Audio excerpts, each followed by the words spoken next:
New this morning, a man fighting for his life after a horrible collision with a dump truck. This happened on Milwaukee's south side, 21st and Morgan. Police say the car was in the westbound lane when it hit the back of an unoccupied parked dump truck. Flight for Life helicopter called in to take the man to the hospital, but we were told this morning that he is in critical conditions with head and chest injuries.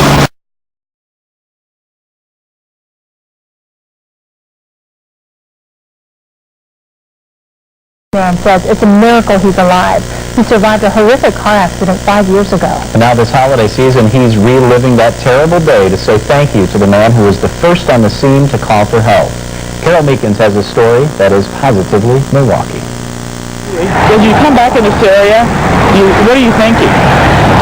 I look over there and I just can't believe it.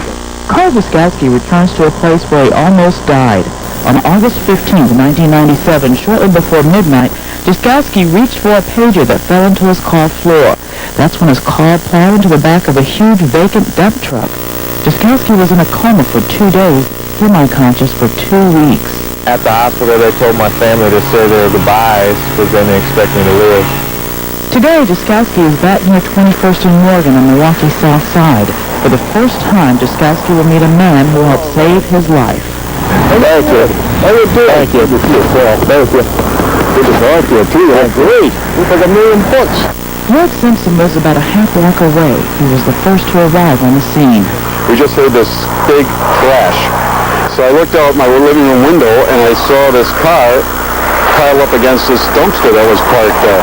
So then I left there right away. I took a look. I said, oh, well, I don't know. I went my ass. I said to Mel, I said, "Please call 911 right away." Wiskowski says the shadow of death brought him closer to God. His recovery even allowed him to continue bodybuilding competitions. After the accident, Wiskowski got another blow when downsizing left him without his job in human resources. But he keeps his spirits up, teaching part-time at 2 local colleges. He credits his family for helping him through. They always say you never know what you have until you lose it. At that time, I didn't know whether I was going to lose them or not. I'm inspired, and I love to motivate others. As for Reg Simpson, he's amazed that a man he thought was probably dead is not only alive, but well. We're thankful that everything turned out all right.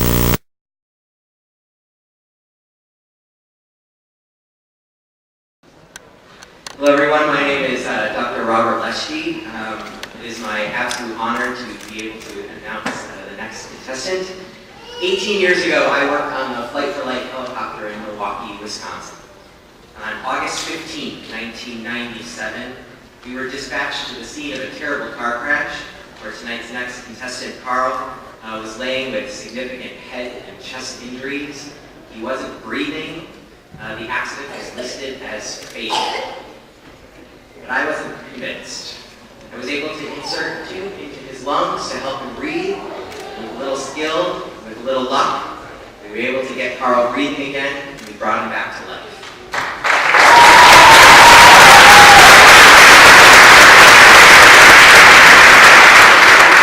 Carl has come a long way since that day, and tonight, I myself am meeting him for the very first time since that evening. But thankfully in a much different and a healthier capacity.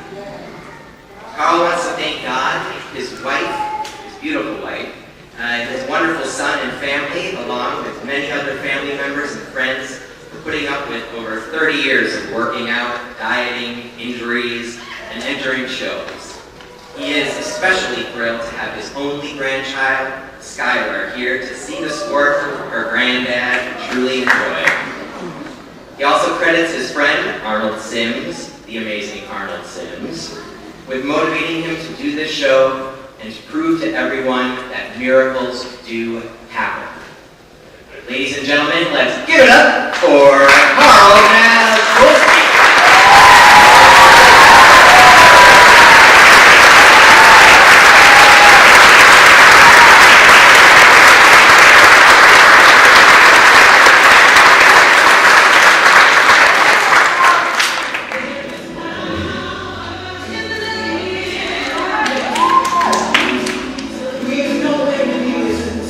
Break them, get rich, break them free.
You're better than the best.